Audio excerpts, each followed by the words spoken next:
Hey guys, welcome back to our channel. It's the Kellys.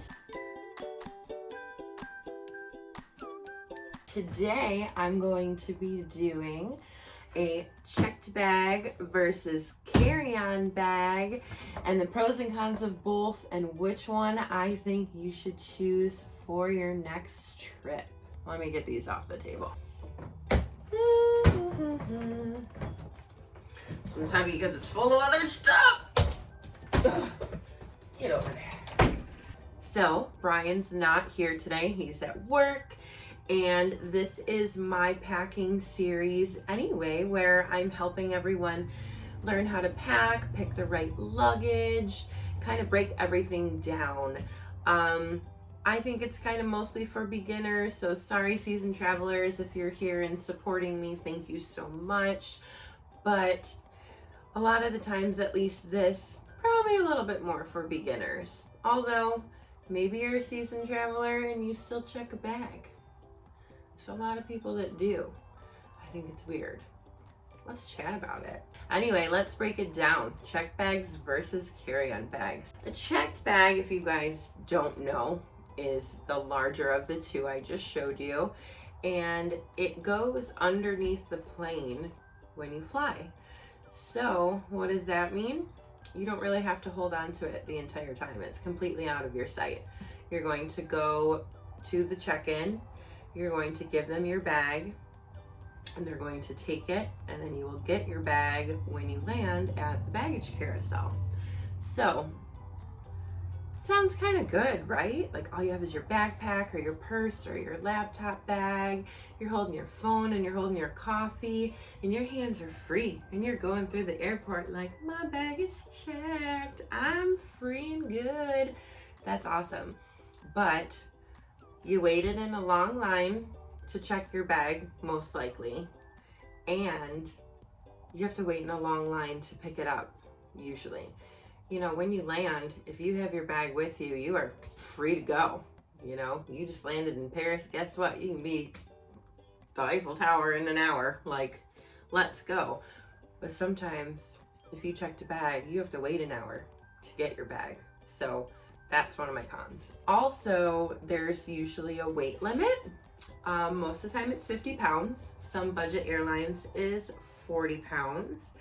And it's pretty easy to get to 50 pounds with your bag. I've honestly never done it before, but I've traveled with some girls that are totally crazy overpackers. And then we get to the airport and their bag's like 54 pounds. And then what?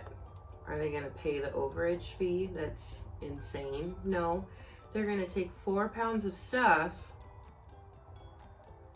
and move it somewhere else.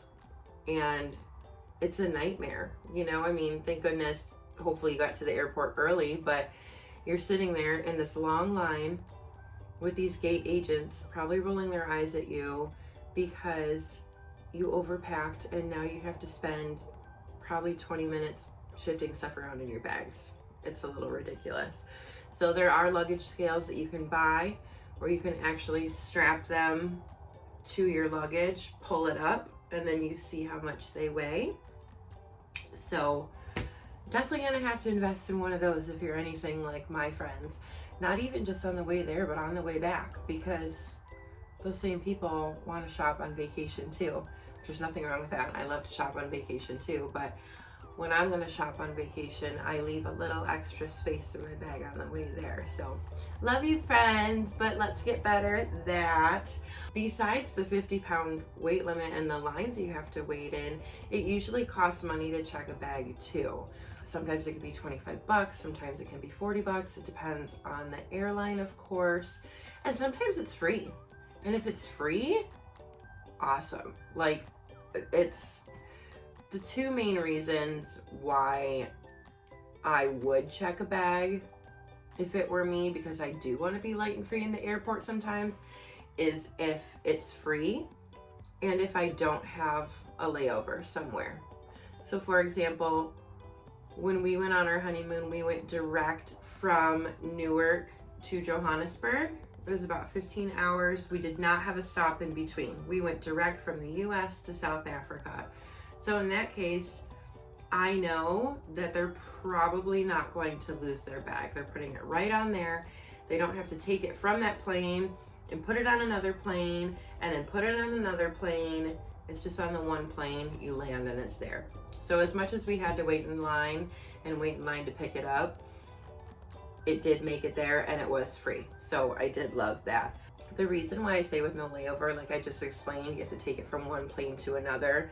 And if your flight is late and that bag isn't gonna make it to the next plane, stuff happens, you know? It's definitely happened before. Ask any traveler that travels as much as I do. Bags get lost. And once a bag gets lost once, you probably never really check a bag again. A lot of the times on my trips too, I'm going, you know, okay, I'm flying from Detroit to Miami to Lima, Peru, but then the next morning I'm going to Cusco, Peru, and then the next morning I'm going on a 4-day hike to Machu Picchu.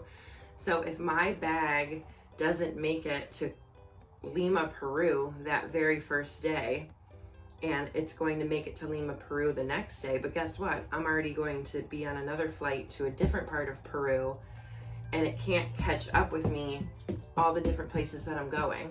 So if I would have lost my bag on that Peru trip, I wouldn't have had my clothes and hiking gear the entire trip. So if you're going on a trip like that, where you're going, please don't check a bag. If you're just flying to one spot with no layover and you're just gonna lay at a beach resort like this all day, bring it. Like, check it. I don't care. If you're gonna check it, then at least have one change of clothes and a bathing suit in your carry-on, so that if your luggage is lost, you could still go to the beach and you could still go to dinner that night and you're not in your traveling clothes. So that is everything I have for you about a checked bag. Moving on to carry-on bags, which is my favorite. A carry-on bag is with you at all times. You are carrying it around. Once you pass through security, it is with you. You go to the bathroom, it's with you. You go to Starbucks, it's with you. You go to a store, it's with you. Like, it can't really leave your sight. If you're traveling with someone, of course, they can watch it for you, but it is at your sight at all times. And that's including on the plane. You bring it on the plane with you.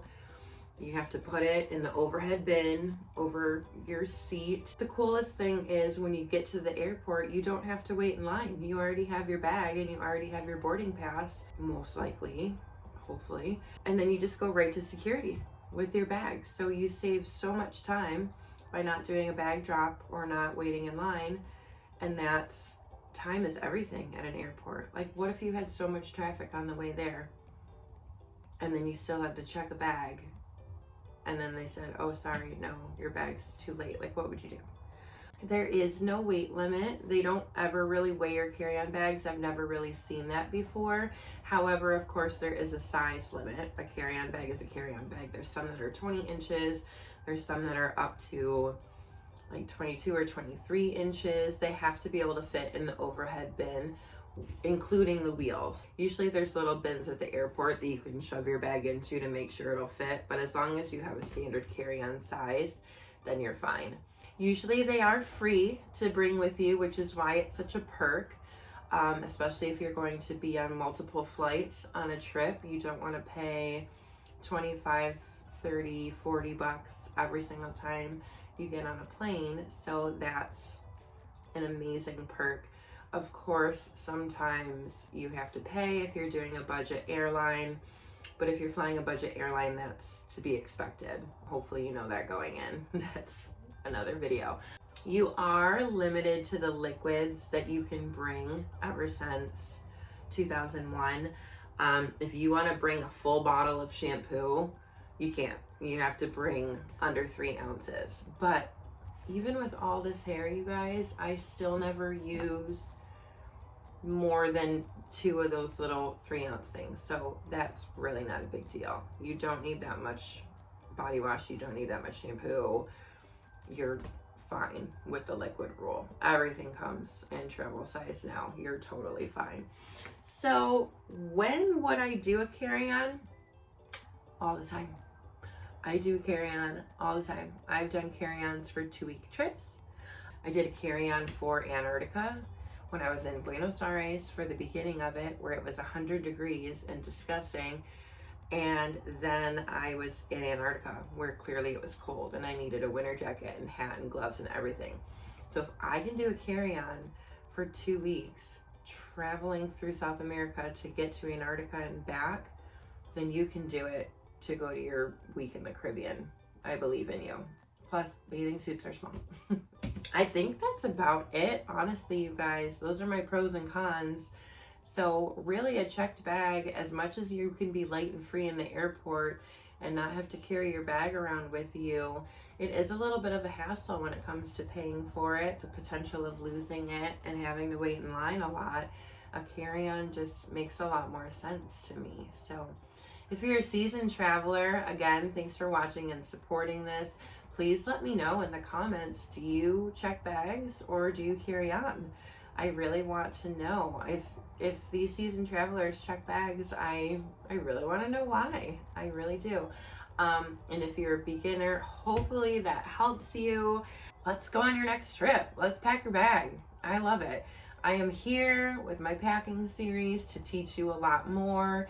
Now I've showed you the 5 different types of bags. I've gone over now check bag versus carry-on and when to use it. And of course too, you guys, since you saw that video, the carry-on doesn't have to be a hard shell like mine. The carry-on can be a soft one. It can be a duffel bag. It can be one of those backpacks that I showed you. So keep that in mind too. So thank you guys so much for watching. I hope you're subscribed so that you can be the first to know when we put out a new video. It's usually twice a week. I do have a trip coming up soon where I'm going to be vlogging along the way, so that will be really exciting. Taking a little break from the helpful videos and kind of showing you a little bit more vacation-wise. So we will see you later. Thanks so much.